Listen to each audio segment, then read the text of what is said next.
Hello viewers, welcome to my channel and thank you for watching the videos. इस video में हम images करेंगे जो कि सोर्सेज एंड सिंक से रिलेटेड टॉपिक है। फ्लूइड डायनेमिक्स का इम्पॉर्टेंट टॉपिक है। तो जैसे कि हम जान रहे हैं कि फ्लूइड की बात हो रही है तो फ्लूइड इज़ देयर। इसमें मान लीजिए हम कोई एक सरफेस को डाल सकें या इंसर्ट कर सकें और इस तरह हो कि इसके अक्रॉस कोई फ्लो ना हो, नो फ्लो या फ्लो ज़ीरो। हम कह सकते हैं कि फ्लो इज़ ज़ीरो। तो इसका मतलब इधर से भी फ्लूइड इधर नहीं जा रहा है और इधर से भी इधर नहीं आ रहा है, कोई फ्लो नहीं है। तो इसे हम एक बाउंड्री की तरह ले सकते हैं। तो अगर मान लीजिए इस साइड एक साइड यहाँ पर ये कोई सोर्स है, ये सिंक है और मान लीजिए डबलेट भी है, तो डबलेट यहाँ से हो गया। There is a sink and an doublet, two things are there. Opposite side में जो इसका फिगर बनेगा सेम डिस्टेंस पर फिगर बनेगा। सो ये जो सिस्टम है इमेज ऑफ सिस्टम्स कहलाएगा। ये image of systems, image of the system कहलाएगा। अब ये सोर्स सिंक एंड डबलेट कोई भी चीज़ हो सकती है और अपोजिट साइड में बनेगा। और मान लीजिए ये बाउंड्री रिजिड है और फ्लूइड जो है वो अक्रॉस मूव नहीं कर रहा है, तो फ्लूइड को मान लीजिए हम इस फ्लूइड को रिमूव कर दें तो ये सिर्फ एक बाउंड्री हो जाएगी और इस साइड का जो मोशन है उस पर कोई भी इफ़ेक्ट नहीं पड़ेगा, क्योंकि ये वाला फ्लूइड कोई इफ़ेक्ट नहीं डाल रहा था। This is now not there, only this side is there. Surface के अक्रॉस कोई फ्लो नहीं है, तो ये क्या है, स्ट्रीम लाइन की तरह बिहेव करेगा। This is stream line now. Flow along stream line क्या होता है, मीन्स टेंजेंशियल होता है, या कह सकते हैं कि फ्लो जो है अलोंग स्ट्रीम लाइन होता है। परपेंडिकुलर फ्लो नहीं होता है स्ट्रीम लाइन के, perpendicular to the stream line there is no flow. तो अब हमने क्या करा, ये बाउंड्री को रिप्लेस कर दिया, replaced by streamline. Fluid जो है टेंजेंशियली है to the surface of the flow, इसलिए normal velocity at any point of fluid जो है वो ज़ीरो होगी। Normal velocity at any point of the fluid वो ज़ीरो होगी, क्योंकि परपेंडिकुलर नहीं है motion. Motion is tangential along the boundary and that boundary is now streamline. So we have replaced the boundary by streamline and flow is along the streamline. There is no normal or perpendicular velocity and motion is not there. अब images in 2D अगर हम करें तो मान लीजिए curve है, कोई curve की बात करें, रिजिड बाउंड्री की प्रेजेंस में अगर हम देखें एप्लीकेशन क्या होगा इसका, तो टू डिटरमिन, कर्व के कॉन्सेप्ट में कर रहे हैं, to determine the complex potential due to sources sinks and doublets. और मान लीजिए हम ये डिटरमिन करना चाहते हैं flow field outside the rigid boundary due to source, sink and doublet. Let we want to determine this. क्या डिटरमिन करना चाह रहे हैं, flow field outside the rigid boundary of that system we are taking, the due to what, due to sources, sinks and doublet. There may be many or may be single and these are lying outside the boundary. तो ये application है।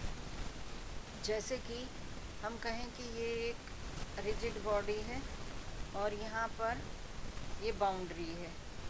अब जैसे कि मान लीजिए हमने, ये भी हो सकता है ये बाउंड्री इनिशियली दी गई है या नहीं दी गई है, दोनों केस हो सकते हैं। और ये वाली बाउंड्री दी ही गई है मान लेते हैं हम, तो क्या होगा, हम इस बाउंड्री और इस बाउंड्री को रिप्लेस कर देंगे। और क्योंकि हम पैरेलल करना चाहते हैं due to the concept we are taking, तो we can convert it into this type of boundary. It may be that some other boundary में इज़ कमिंग। मान लीजिए ये एक बाउंड्री इस तरह से दी गई है और इसके इधर कुछ सोर्स सिंक लाई कर रहे हैं, और अब हमें इसकी वजह से कॉम्प्लेक्स पोटेंशियल और फ्लो फील्ड फाइंड आउट करना है। यही हमने लिखा है, we want to determine flow field outside the rigid boundary. तो ये रिजिड बाउंड्री है, उसके आउटसाइड हमने करना है।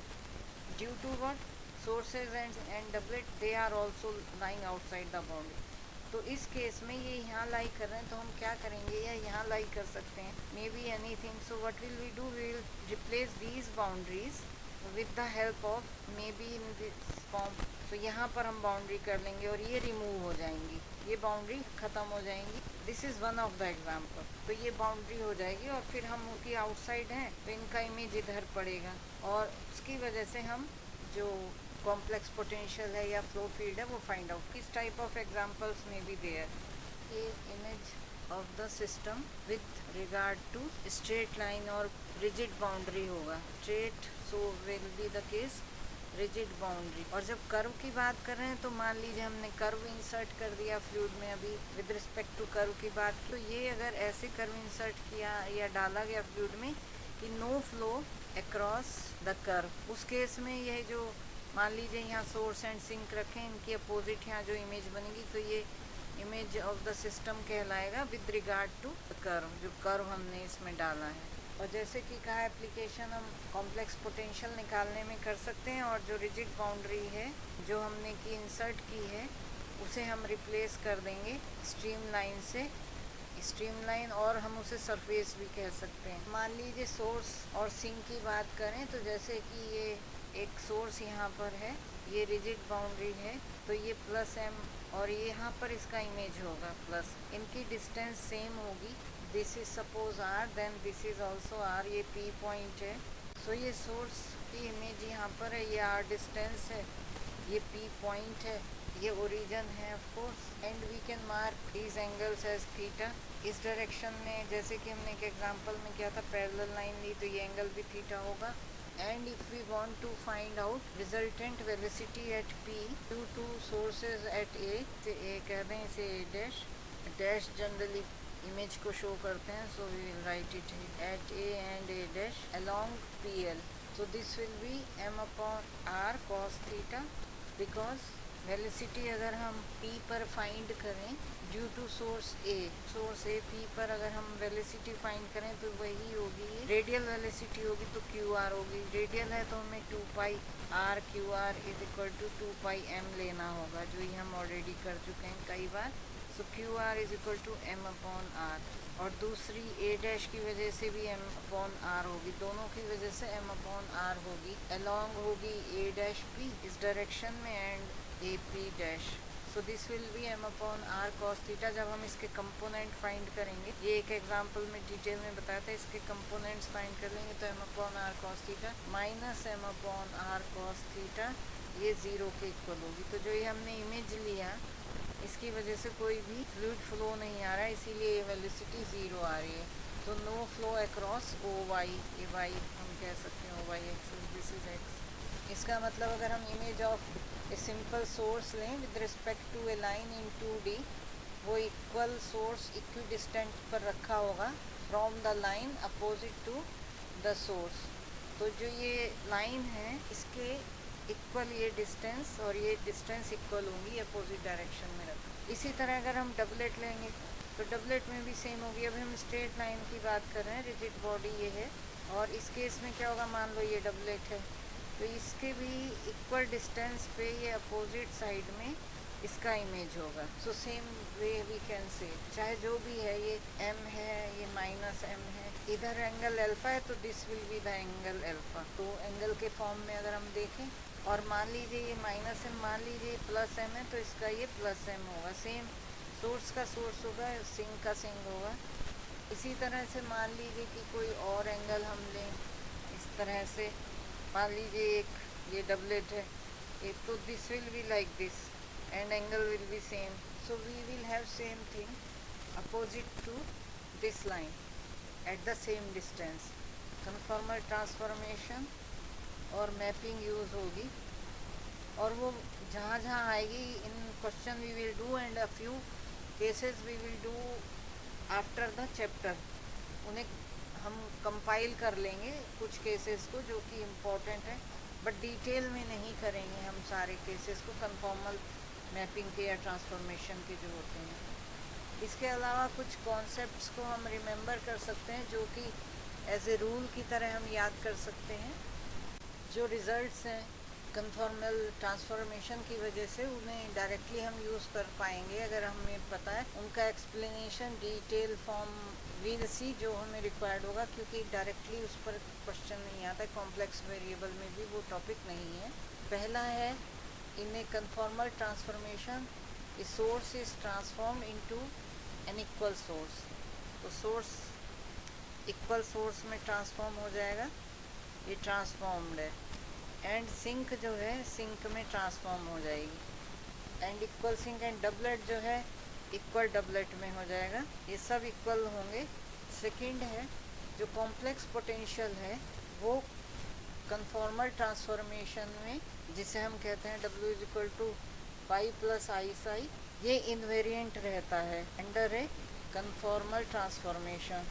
तो इस तरह का हम एक क्वेश्चन सोर्स एंड सिंक में पहले भी किया है, उसको देखेंगे। थर्ड है theta is equal to F Z, ये कन्फॉर्मल ट्रांसफॉर्मेशन है मान लीजिए, तब जो टोटल काइनेटिक एनर्जी है ऑफ द फ्लूइड, अगर ये कन्फॉर्मल ट्रांसफॉर्मेशन है, ये हम एज्यूम कर रहे हैं, then the total kinetic energy of fluid in Z plane per unit depth, ये बराबर होगा total kinetic energy of the fluid in zeta plane per unit depth. Basically हम क्या करते हैं कि हम एक जेड प्लेन लेते हैं, जेड प्लेन में हम एक सर्किल लेते हैं, ये एक्स एक्सेस है, ये वाई एक्सेस है, या पूरा ही हम ले सकते हैं इस फॉर्म।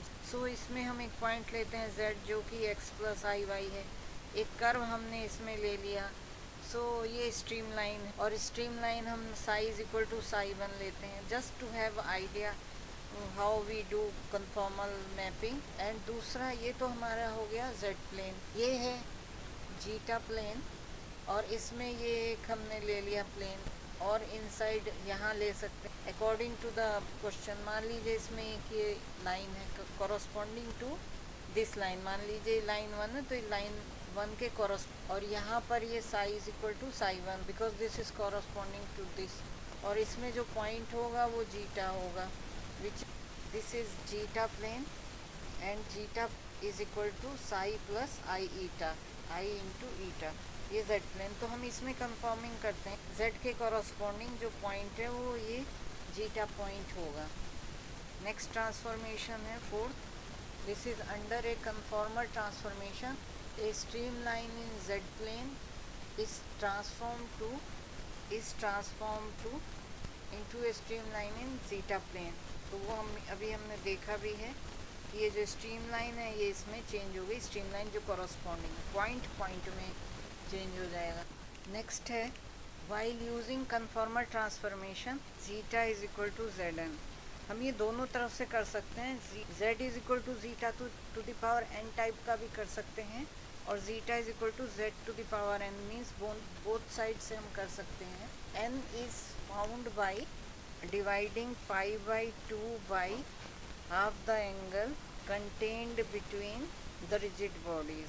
तो जैसे कि अभी हम मानते हैं सोर्स के केस में सेम स्ट्रेंथ का सोर्स एग्जिस्ट करेगा दूसरे प्लेन में, एंड सिंक के केस में सेम स्ट्रेंथ का सिंक एग्जिस्ट करेगा, जबकि पॉइंट जो है रेगुलर पॉइंट है। रेगुलर पॉइंट का मतलब हम ये एक स्मॉल डिस्क उसके अराउंड ड्रॉ कर सकें पॉइंट के, जिसमें कि function differentiable.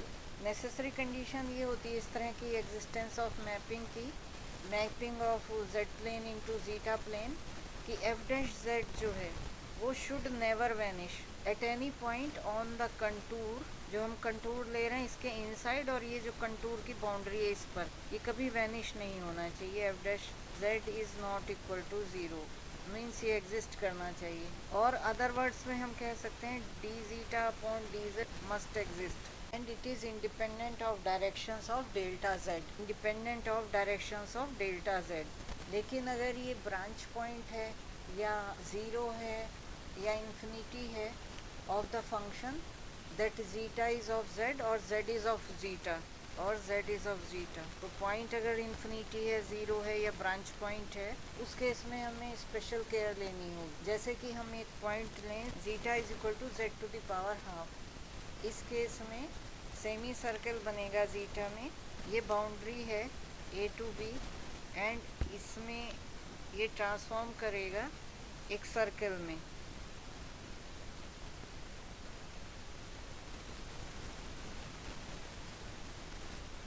This is at centre, z is equal to 0। यहाँ पर m सोर्स है और ये हर डायरेक्शन में फ्लूइड फ्लो हो रहा है और इसमें बाउंड्री ये a एंड b है, तो इसके बीच में 360 डिग्री का एंगल है।